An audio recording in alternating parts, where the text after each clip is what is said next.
Assalamualaikum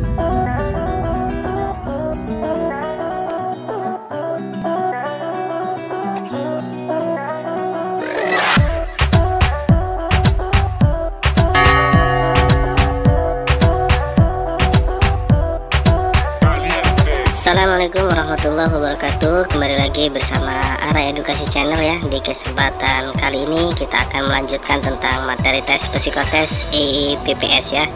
Jadi tes IPPS ini sebelum kita lanjutkan tentang detail penjelasan, kita akan sampaikan tentang definisi, kemudian trik pengerjaan, serta skor akhir dalam penilaiannya.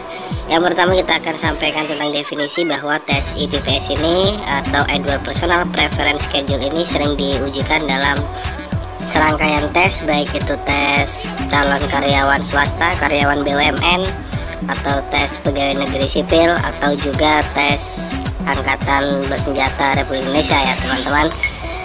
Baiklah, yang pertama kita akan jelaskan bahwa tes IPPS ini adalah tes untuk memilih jawaban yang menggambarkan tentang kepribadian teman-teman. Jadi dalam tes tersebut ada dua pilihan, pilihan A atau B, dan teman-teman dituntut untuk menentukan satu pilihan, dipaksa untuk menentukan yang paling mendekati dengan karakter teman-teman ya. Baiklah teman-teman, yang pertama kita akan jelaskan tentang bagian tes IPPS ya. Seperti terlihat pada gambar, identifikasikan gambar tersebut ya teman-teman. Jadi ada 225 soal dengan bagian A dan B di sebelah angka. Karena kertas ini adalah lembar jawaban, jadi tolong diperhatikan bahwa ada 15 baris angka horizontal dan 15 kotak vertikal ya. Selanjutnya di bagian bawah itu ada beberapa kotak yang berjajar ya, yang saya lingkari. Sebut saja bagian ini adalah kotak cons. Lalu di bagian kanan angka yang juga sudah saya tandai, itu adalah bisa disebut dengan kotak variabel ya. Yang selanjutnya cara mengerjakan tes ini adalah dengan memilih satu jawaban di antara dua jawaban yang menurut teman-teman paling mewakili karakter teman-teman. Jadi di situ pada lembar jawabannya itu teman-teman harus melingkari huruf A atau B ya. Kemudian juga teman-teman nanti akan diberikan contoh soal ya, seperti ini teman-teman. Jadi dalam contoh soal yang nomor 1 itu ada pertanyaan di antara A dan B. Saya suka menolong teman-teman saya bila mereka berada dalam kesulitan. Yang B, saya ingin melakukan pekerjaan apa saja sebaik mungkin ya. Nah teman-teman harus pilih yang betul-betul menurut sesuai dengan karakter teman-teman. Katakanlah jawabannya adalah yang B ya. Baiklah teman-teman, yang selanjutnya adalah tentang rahasia tes IPPS ya. Jadi sebenarnya terletak pada cara scoring-nya ya. Nanti akan saya jelaskan bagaimana teman-teman memahami cara kerja tes ini dan konsepnya ya. Seperti yang terlihat di mana susunan pola tes IPPS yang tertera sangat rapih ya. Kemudian rahasia juga terletak pada susunan kolom cons, kolom variabel, dan juga susunan 15 barisnya ya. Oke teman-teman, kita akan membahas tentang scoring kolom cons. Jadi yang pertama kita akan bahas itu tentang kolom cons ya. Pertama yang harus teman-teman perhatikan adalah membuat garis dengan warna merah dari angka 1 sampai 25 melalui angka 7, 13, 19. Kemudian dari angka 101 sampai 125 melalui angka 107, 113, 119. Dari angka 201 sampai 225 melalui angka 207, 213, dan 219.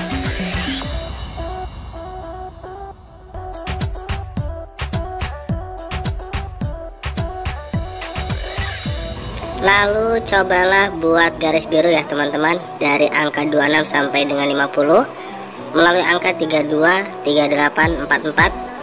Kemudian selanjutnya dari angka 51 sampai 75 melalui angka 57, 63, 69. Dan selanjutnya dari angka 151 sampai 175 melalui angka 157, 163, dan 169. Jika sudah, hasilnya akan seperti ini ya teman-teman.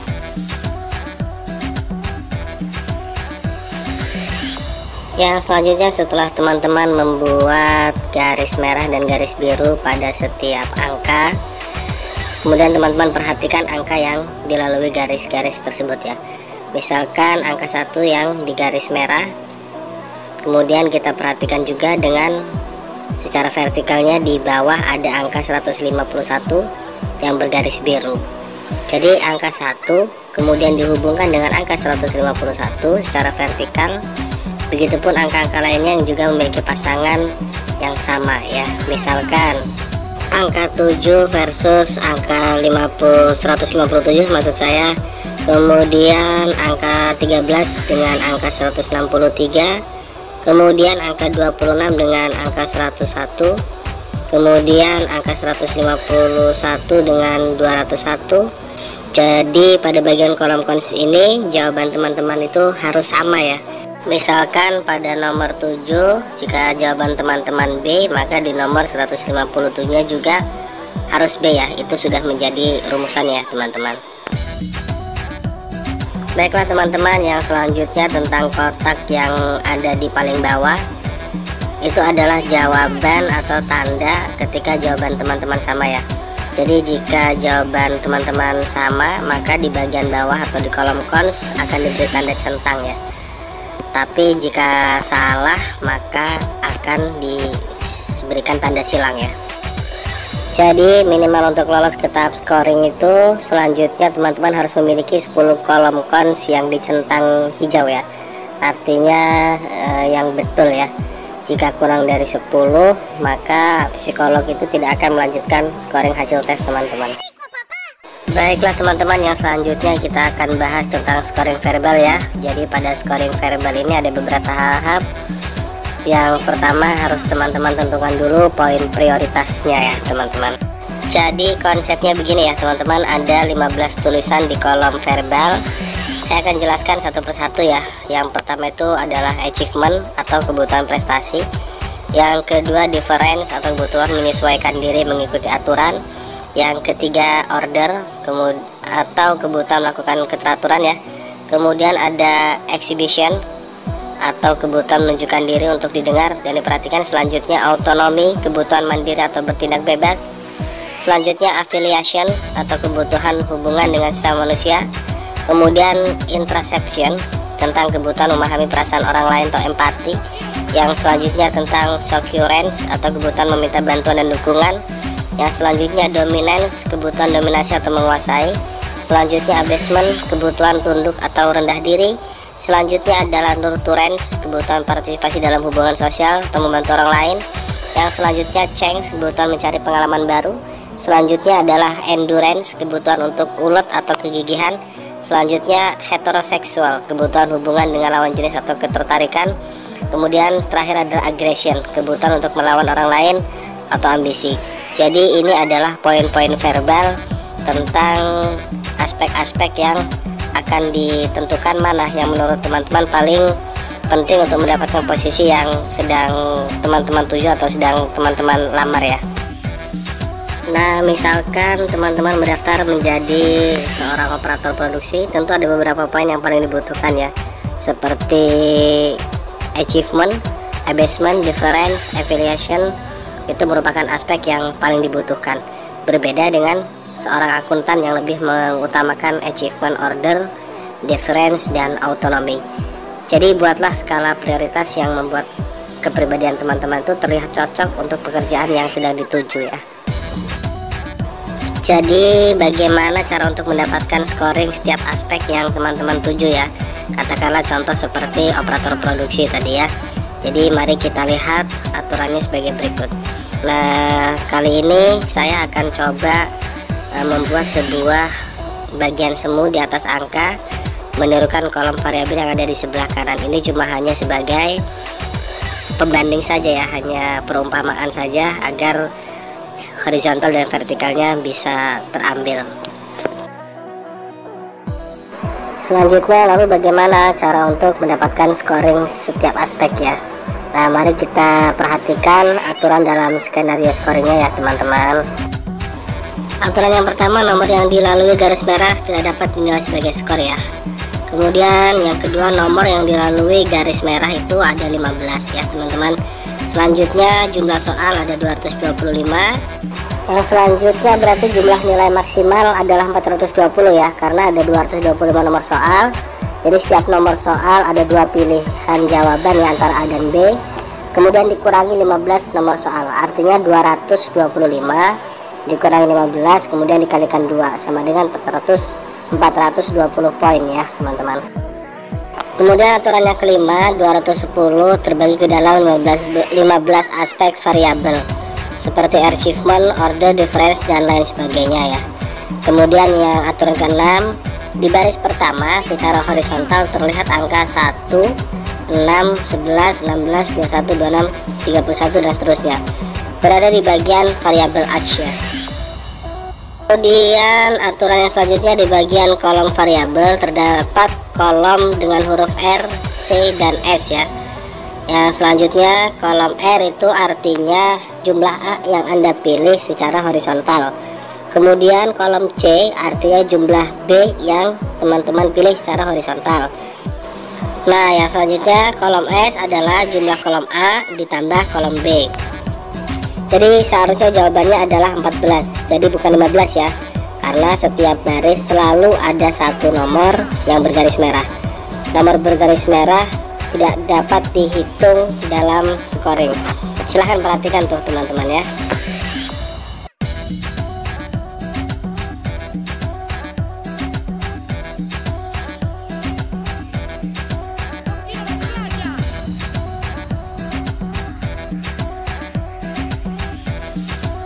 Ketentuan yang selanjutnya adalah poin pilihan A mewakili variabel horizontal, sedangkan poin pilihan B mewakili variabel vertikal.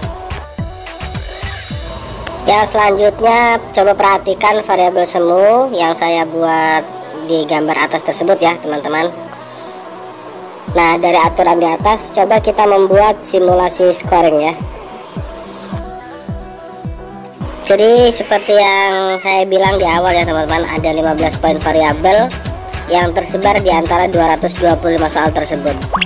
Nah teman-teman akan merasakan pilihan yang diulang-ulang ya, cuma saja berbeda letaknya.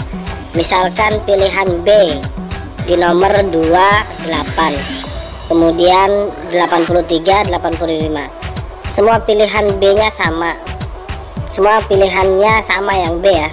Dan memang seperti itu teman-teman. Nah berikut contoh soal di nomor 3 teman-teman. Jadi yang A, saya ingin agar setiap pekerjaan tulisan saya teliti, rapi, dan tersusun dengan baik. Yang B, saya ingin menjadi seorang ahli yang diakui dalam salah satu pekerjaan, jabatan, atau bidang khusus.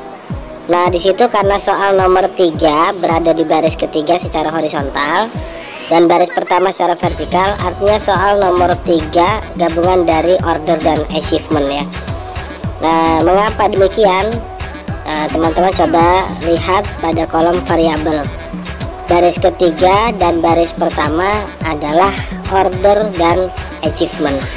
Jadi menurut aturan nomor 11 dan 12 pilihan A adalah dari horizontal dan pilihan B adalah dari vertikal. Paham ya teman-teman? Oke teman-teman, itulah tadi tata cara memahami tes IPPS serta tata cara untuk simulasi dalam penentuan scoringnya ya teman-teman. Baiklah teman-teman, sampai sudah kita di penghujung video. Apa yang tadi sudah kami sampaikan itu sudah kami rangkum dari berbagai sumber referensi ya, yang berkaitan dengan tes psikotes IPPS. Disarankan teman-teman untuk lebih giat mencari sumber referensi yang lain yang lebih valid dan sebagainya. Untuk pertanyaan-pertanyaan silahkan tinggalkan komentar di kolom komentar, atau juga bisa ajukan pertanyaan melalui chat di nomor yang sudah tertera di bawah tersebut. Mungkin itu saja yang bisa kami sampaikan. Jangan lupa like, komen, dan subscribe untuk terus mendukung channel kami Arai Edukasi. Semoga bermanfaat. Salam sukses. Mohon maaf. Assalamualaikum warahmatullahi wabarakatuh.